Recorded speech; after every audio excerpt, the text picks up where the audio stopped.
Howdy y'all, we have another subscriber request video. The request is best path for new welders. Now, yes, it's a very large question. It can be interpreted many different ways, so we're going to try and break it down as best as possible over several videos and trying to answer as many questions because I've been asked this quite a bit in the comments of many videos. So let's get right to it.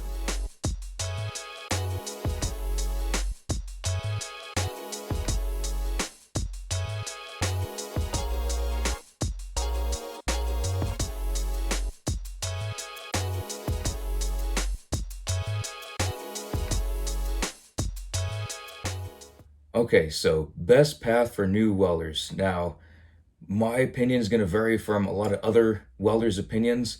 I am biased towards certain directions, but I will try and be as unbiased as possible.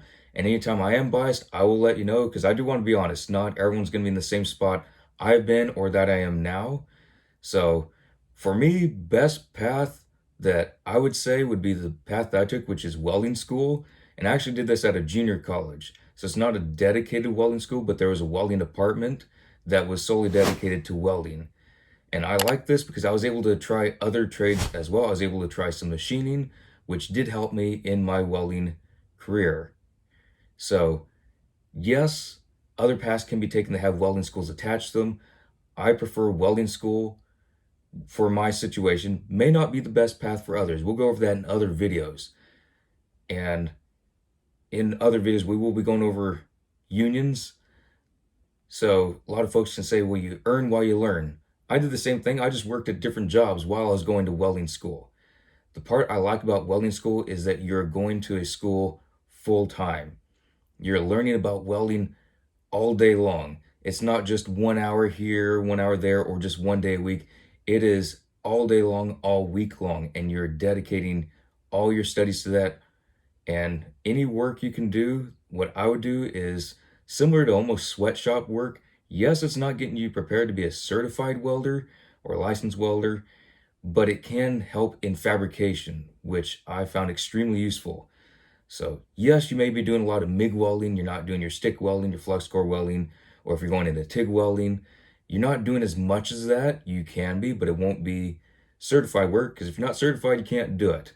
There are exceptions that if there is a certified welder on staff and with certain protocols in place that's supervising, I don't know all that because I haven't been in that exact situation per se, similar but not exact.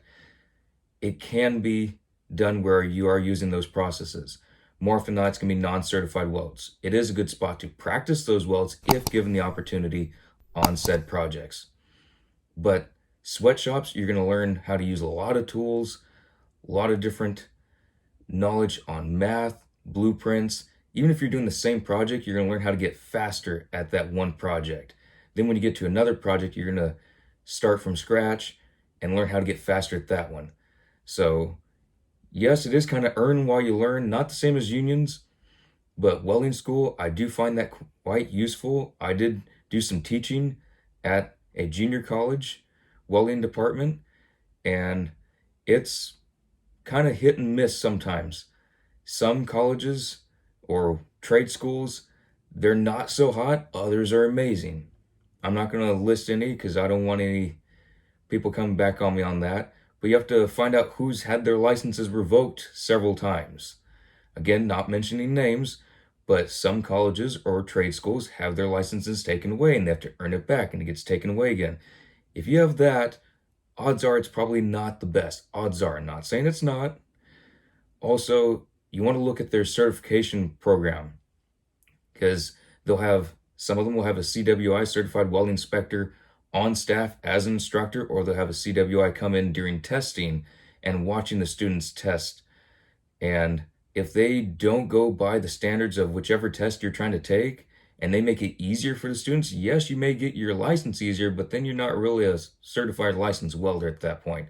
You just passed along, and nobody wants to work with that because things could get dangerous, or companies aren't going to want that because you're not truly a certified licensed welder if you got just passed along and you didn't truly take the test as intended.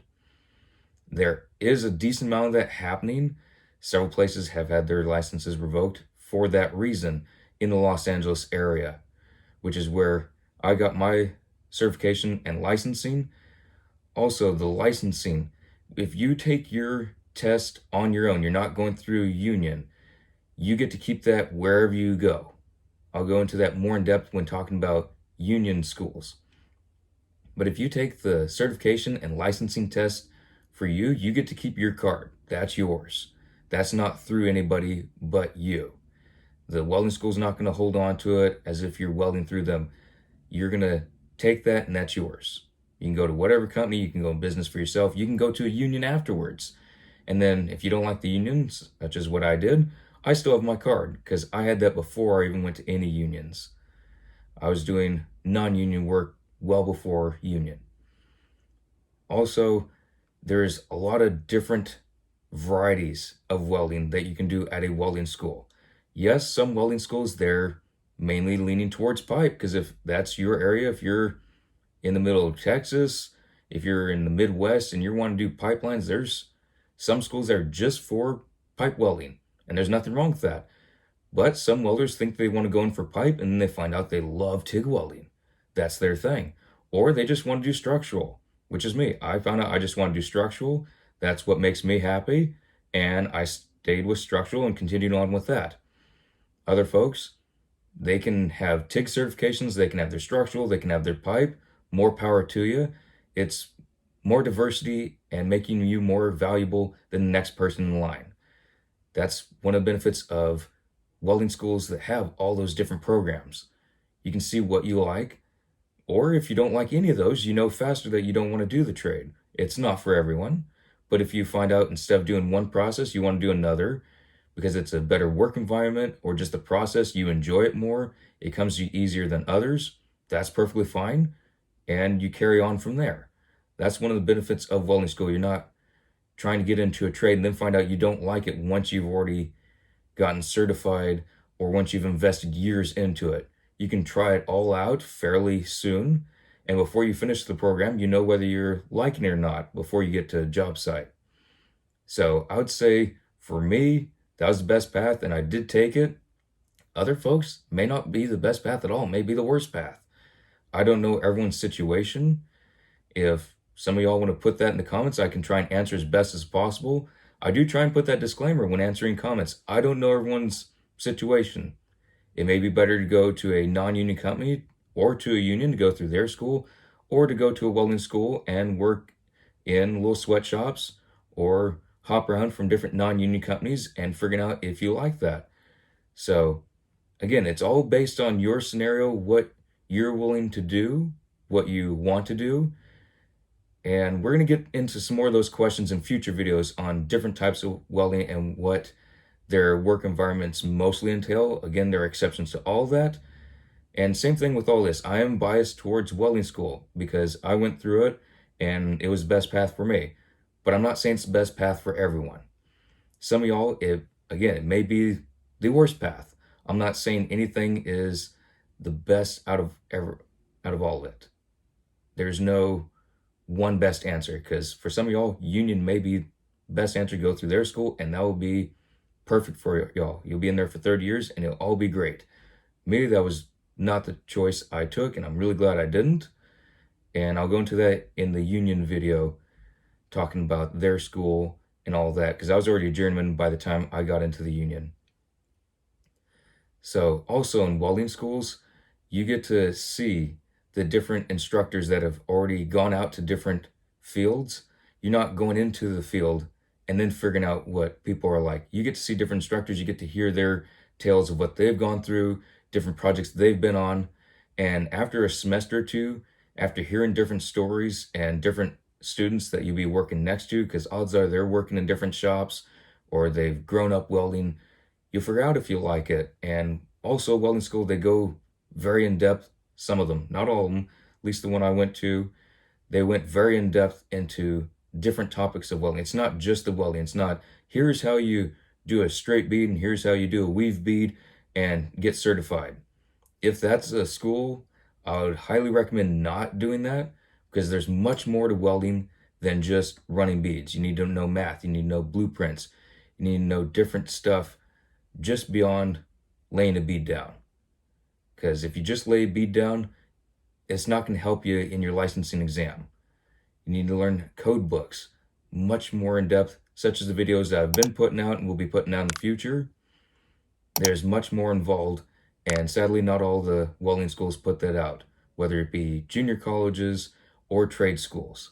So, a lot of homework would be best, in my opinion. Visit different welding schools or trade schools in your area, ask them what their testing process is, what they teach, and what all entails. If you go to any of their websites, they all look great because that's what they want you to see. I'd advise asking questions, and in future videos, I can write down different questions asked that may help you all out. So, again, I'm biased towards welding schools, but I know it's not the best option for all y'all. So, I'll be putting out other videos to put in addition to this one as to what could be a great choice for new welders that are either getting into the field or wanting to learn welding.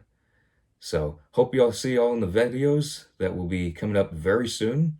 If you want to see those, go ahead and hit that subscribe button, hit that little notification bell so you'll be notified of all the videos coming up in the future. Don't forget to like, so I know you all are enjoying the videos. Go ahead and comment, let me know what you think. If you went to a welding school, whether you enjoyed it or not, what you learned, what you think you could have learned better, either from the welding school or if we're going a different route. I am curious to hear all y'all's thoughts and opinions. Keep it sane in the comments, though. And go and share this to your buddies. See what they think. Curious to hear their thoughts and opinions too. So, be having those videos coming out very soon. Look forward to seeing y'all there. Have a good one. Stay safe on the job sites.